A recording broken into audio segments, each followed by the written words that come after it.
আসসালামু আলাইকুম, this is Mehedi Hasan and welcome to self care math. So আজকের ভিডিওতে আমি আলোচনা করব রাজশাহী বোর্ড 2021 সালে পদার্থবিজ্ঞান প্রশ্নপত্রটির এই 2 নম্বর প্রশ্ন নিয়ে। আমি অলরেডি 1 নম্বর প্রশ্নের সলিউশন দিয়েছি, আপনারা অবশ্যই এই আই বাটন থেকে দেখে নেবেন এবং আমি ডেসক্রিপশন বক্সে অবশ্যই লিঙ্কটি দিয়ে দিব, সেখান থেকে আপনারা 1 নম্বর প্রশ্নটির সলিউশন দেখে নেবেন। সো এখন আমি আলোচনা করব, অর্থাৎ আমি 2 নম্বর প্রশ্নটির সলিউশন আপনাদেরকে দিয়ে দিব। সো আপনাদের বোঝার সুবিধার্থে আমি অন্য জায়গাতে টাইপ করে রেখেছি, আশা করি আপনারা এটি খুব সহজে বুঝতে পারছেন এটা চাইতে ভালোভাবে। সো এখন আমি এটি সলভ করার চেষ্টা করব। আশা করি ভিডিওটি আপনারা লাইক করবেন আর ভিডিওটিতে অবশ্যই একটা লাইক দিবেন আর চ্যানেলটি সাবস্ক্রাইব করতে তো ভুলবেন না। তো চলুন আমরা শুরু করি। প্রথমে আমরা প্রশ্নটি বোঝার চেষ্টা করব। সো এখানে একটা চিত্র দেওয়া আছে এবং এখানে বলা আছে বি বিন্দুকে লক্ষ্য করে এ থেকে একটি টেনিস বলকে স্থির অবস্থা হতে ছেড়ে দেওয়া হলো। এই বি বিন্দুকে লক্ষ্য করে এ অবস্থান থেকে একটা টেনিস বলকে ছেড়ে দেওয়া হলো। তা দেখে সি হতে একজন বালক বলটিকে ধরার জন্য 6 মিটার পার সেকেন্ড বেগে দৌড় দিল। এখানে একজন বালক আছে, এই বলটি ধরার জন্য এখান দিয়ে দৌড় দিল। ওই স্থানের অভিকর্ষ ত্বরণ 9.8 meter per second square. So অভিকর্ষ ত্বরণ দেওয়া আছে আর এবং বাতাসের বাধা বিবেচনা করা হয়নি।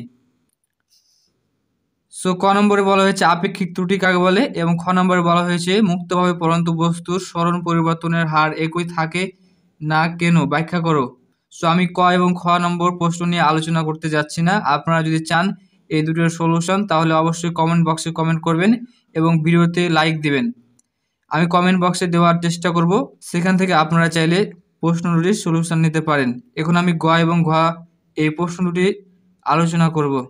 সো গ নম্বর বলা হয়েছে ভূমি স্পর্শ করার পূর্বে টেনিস বলটির বেগ নির্ণয় করো।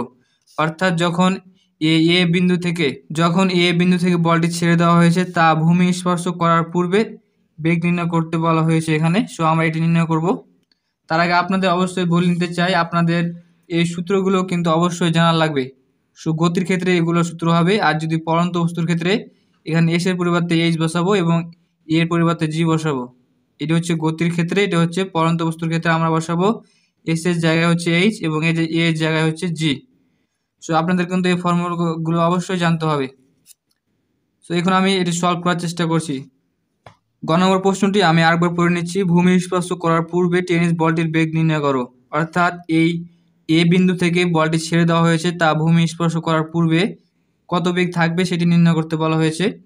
এখানে সুন্দর করে লেখা আছে এ বিন্দুকে লক্ষ্য করে এ থেকে একটি টেনিস বলকে স্থির অবস্থা হতে ছেড়ে দেওয়া হলো। সো এটুকু নিয়ে আমরা কাজ করব, তাহলে আমরা এই প্রশ্নটির উত্তর বের করে নিতে পারবো। সো চলুন আমরা শুরু করি। গ নম্বর, সো ভূমি স্পর্শ করার পূর্বে টেনিস বলটির বেগ নির্ণয় করা হলো।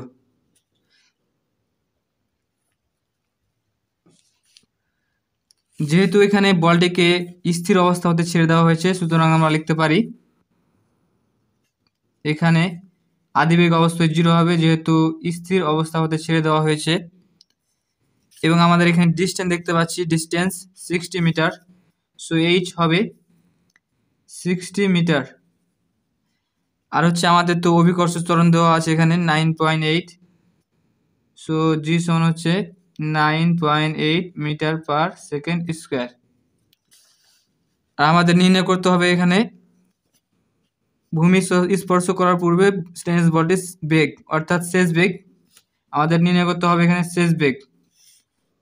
সো এগুলো আমাদের দেওয়া আছে। এখন আমরা যদি এগুলোর সাথে এই ফর্মুলাগুলোর কম্পেয়ার করি, অর্থাৎ তুলনা করি, তাহলে আমরা এই 2 নম্বর ফর্মুলাটি ব্যবহার করতে পারবো। কারণ এখানে ইউ আছে, এখানে ইউ আছে, এখানে এইচ অর্থাৎ এস, এখানে জি এবং এখানে ভি, এখানে ভি, অর্থাৎ আমরা জাস্ট কম্পেয়ার করে এই ফর্মুলাটি বের করতে পারবো।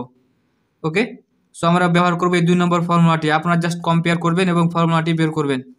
সো আমরা জানি V square equals U square plus 2GH। Okay. So আমরা জাস্ট যেহেতু ভি স্কোয়ারের মান বের করবো, সরি ভি এর মান বের করবো, আর ইউ এর মান দেওয়া আছে 0, সো তার উপর স্কোয়ার প্লাস 2 এবং হচ্ছে জি এর মান 9.8 এবং এইচ এর মান হচ্ছে 60 বা ভি স্কোয়ার। সো এটি গুণ করলে হবে 1176। এখন জাস্ট আমরা বর্গমূল করে দেবো। সো 1176 অতএব ভি সমান হচ্ছে, সো বর্গমূল করলে আমাদের হয় 34.29 মিটার পার সেকেন্ড। সো এটি হচ্ছে আমাদের অ্যান্সার। সো আপনারা চাইলে এখানে প্রায় লিখতে পারেন, যেহেতু দশমিক আছে, নো প্রবলেম। সো আমাদের অ্যান্সার হচ্ছে এটি 34.29 মিটার পার সেকেন্ড। সো ভূমি স্পর্শ করার পূর্বে টেনিস বডির বেগ এটা। এখন আমি ঘ নম্বর প্রশ্নটি নিয়ে আলোচনা করব।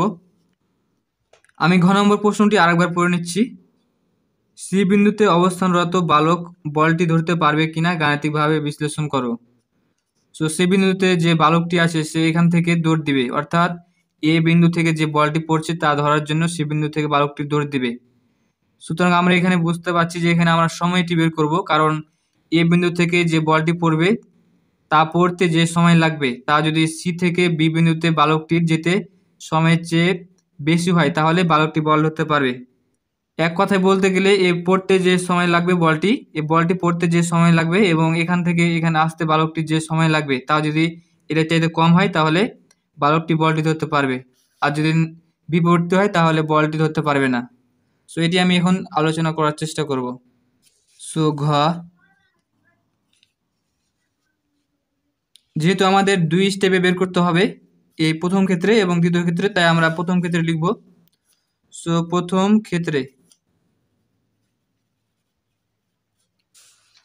ক্ষেত্রে আমাদের দেওয়া আছে, অর্থাৎ আমরা যেগুলো জানি সেগুলো এখানে লিখব।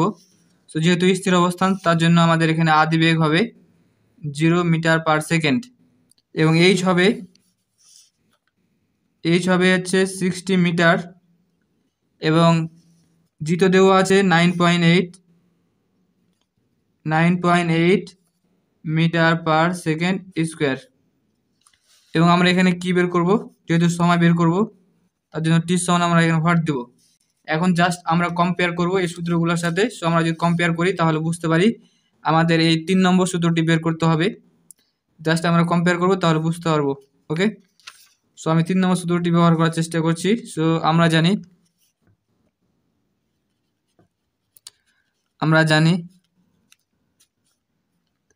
এইচ সমান হচ্ছে ইউটি প্লাস হাফ জি টি স্কোয়ার।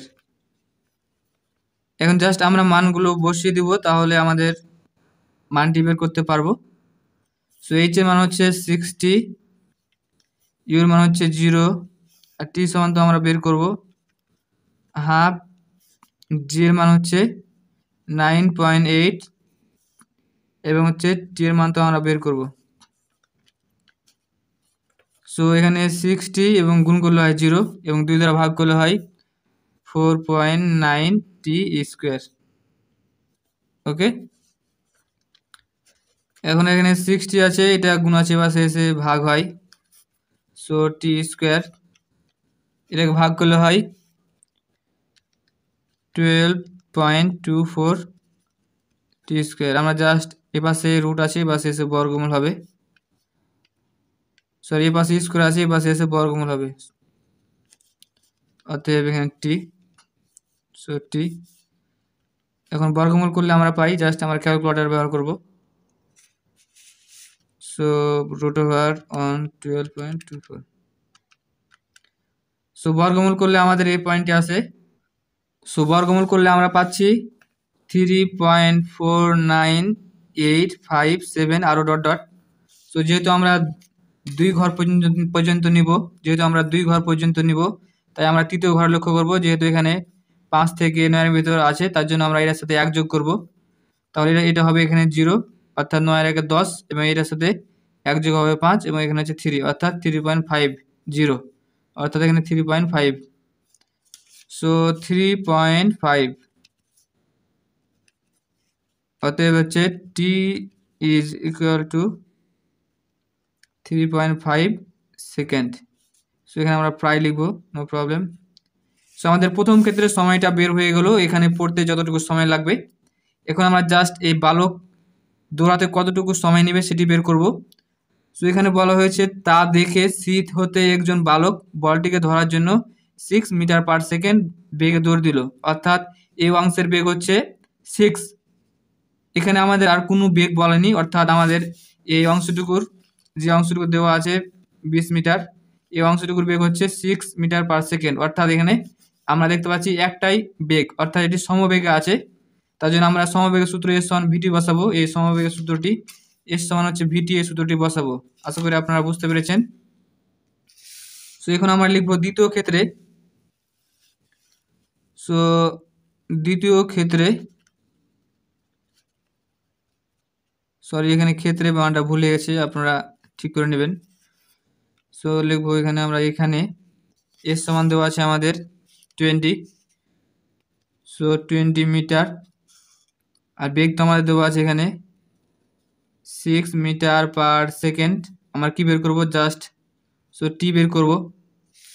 সো লিখবো আমরা জানি এস ইকুয়াল হচ্ছে ভিটি। সো এস এর মান হচ্ছে 20, বি এর মান হচ্ছে 6 এবং এখানে হচ্ছে টি। মানে জাস্ট ভাগ করে দেবো, 20 divided by 6 is equal to T. So এটাকে ভাগ করলে হবে 3.33 সমান হচ্ছে টি, অতএব টি সমান হচ্ছে 3.33 সেকেন্ড। অর্থাৎ এখানে আমরা দেখতে পাচ্ছি প্রথম ক্ষেত্রে আমাদের সময় লেগেছে 3.5 এবং আমরা দ্বিতীয় ক্ষেত্রে দেখতে পাচ্ছি সময় লেগেছে, বালকটির আসতে সময় লেগেছে 3.33 সেকেন্ড। অর্থাৎ আমরা যদি একটু কম্পেয়ার করি, এখানে পড়তে যে সময় লেগেছে এবং এখানে যে আসতে যে সময় লেগেছে, অর্থাৎ এর সময়টা হচ্ছে বেশি আর এর সময়টা হচ্ছে কম, অর্থাৎ এর তাড়াতাড়ি চলে এসেছে, তখনই বলটি কিন্তু পড়েনি, অর্থাৎ সে বলটি ধরতে পারবে। ওকে, সো আমরা জাস্ট এটি এখন লিখবো। আপনারা চাইলে এখানে T1 T2 দিতে পারেন, এখানে T1 দিতে পারেন, যেহেতু দুটা সময় দেওয়া আছে। সো T1, সো T1 দিয়ে দিবেন, নো প্রবলেম। এবং এখানে দিবেন T2, সো এখানে T1 এবং এখানে হচ্ছে T2, সো এখানে হচ্ছে T2। এখন জাস্ট আমরা সুন্দর করে লিখে দেবো, যেহেতু বলটির পড়তে, বালকটির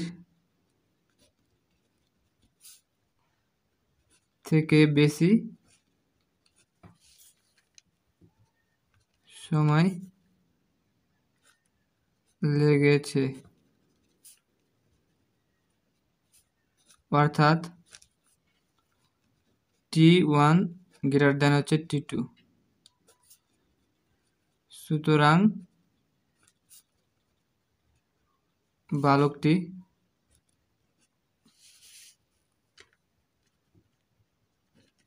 বলটি ধরতে পারবে।